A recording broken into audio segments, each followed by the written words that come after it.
Welcome to Audiobook 365 Stories. They had loved each other before they got married with a pure and high love. They first met on the beach. He thought this young girl was very charming when she walked by with her light-colored umbrella and her pretty dress in the middle of the sea and sky. He loved her with her blonde hair and thin body in this place of blue ocean and big sky. He could not tell if the gentle feeling he had for this young woman was different from the strong feeling he had for the fresh sea air and the big view of the waves, sun, and ocean. She, on the other hand, loved him because he paid attention to her, because he was young, rich, kind, and caring. She loved him because it is normal for young girls to love men who say nice things to them. So, for 3 months, they lived close to each other and held hands. In the morning before their swim, in the fresh morning air, or at night on the sand, under the stars, in the warm, calm night, they would greet each other in a soft voice. These greetings, said very softly, already felt like kisses, even though they had not kissed yet. Each dreamed of the other at night. Each thought of the other when they woke up, and, without yet saying their feelings out loud, each wanted the other with all their heart and soul. After marriage, their love became more real. At first, it was a strong, loving passion, then a special tenderness with gentle words, soft touches, and silly new ideas. Every look and movement was full of love. But, little by little, without even noticing, they began to grow tired of each other. The love was still strong, but they had nothing new to show or tell each other, no new way to say sweet things, no more surprises, and no new ways to say I love you. They tried, however, to bring back the strong feelings of their first love. Every day, they tried something new or made a big effort to bring back the warm feelings they had in their early days of marriage. They tried walking under the trees in the moonlight on warm summer evenings, enjoyed the quiet beauty of misty beaches, and felt the thrill of public festivals. One morning, Henriette said to Paul, "Will you take me to a cafe for dinner?" "Of course, dear," he replied. "To a popular cafe?"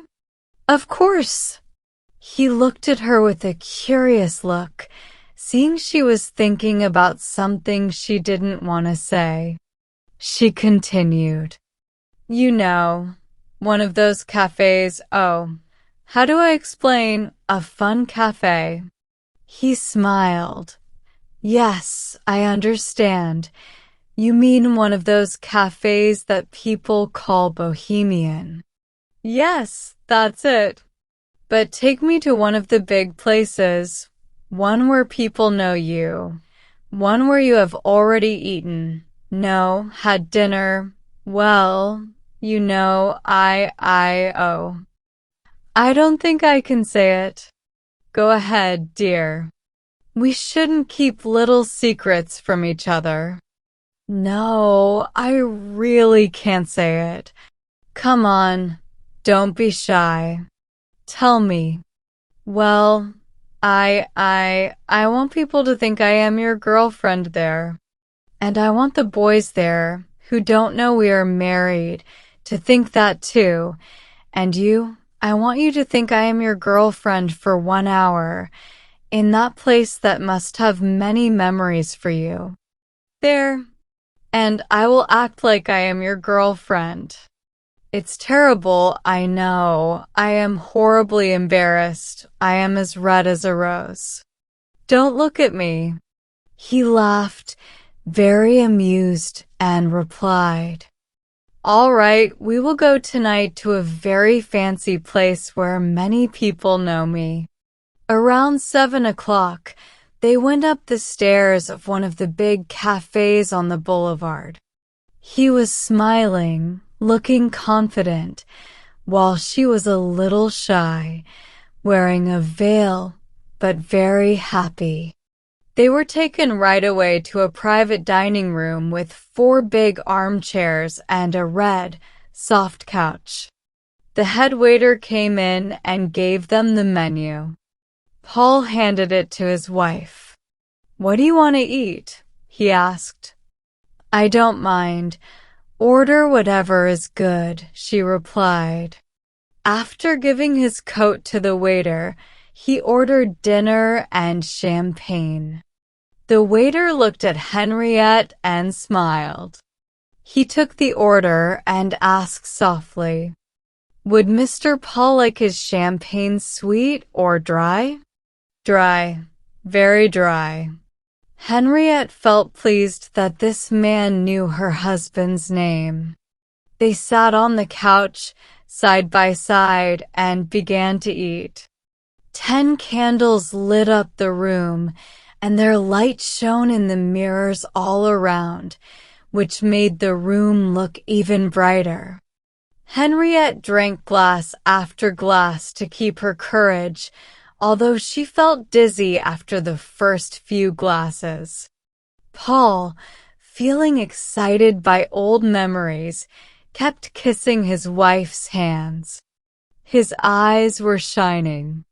Henriette felt strangely happy in this new place, excited, pleased, a bit guilty, but full of energy. 2 waiters moved quietly around, serious and silent, only coming in when needed and leaving when they felt they were not needed. In the middle of the dinner, Henriette was now feeling the effects of the champagne. She was chatting without fear, her cheeks red, her eyes bright. "Come, Paul, tell me everything." "What, my love?" "I don't know if I should ask." "Go on. Have you loved many women before me?" He hesitated, a bit confused, not sure if he should keep his past secret or brag about it. She continued, "Oh, please tell me. How many women have you loved?" "A few." "How many?" "I don't know." "How can I remember that?" "Haven't you counted them?" "Of course not." "Then there must have been a lot." "Maybe." "About how many?" "Just give me a number." "But I don't know, my dear." Some years there were many, and some years only a few. "How many a year, did you say?" "Sometimes 20 or 30, sometimes only 4 or 5. "Oh, that makes more than 100 altogether." "Yes, around that." "Oh, I think that is terrible." "Why is it terrible?" "Because it's terrible when you think about it, all those women and always the same thing." "Oh, it's terrible, more than 100 women." He was surprised that she thought it was so bad, and answered with a confident tone, as if he thought she didn't understand. "That's funny. If it's terrible to have 100 women, it's terrible to have one." "Oh, no, not at all." "Why not?" "Because with one woman, you have a real bond of love that ties you to her, but with 100 women, it's not the same at all. There is no real love." "I don't understand how a man can be with so many women." "But they're all right." "No, they can't be." "Yes, they are." "Oh, stop. You're making me feel sick. But then, why did you ask me how many girlfriends I've had? Because that's not a reason. Were they actresses, shop girls, or rich women? A few of each. It must have been boring at some point.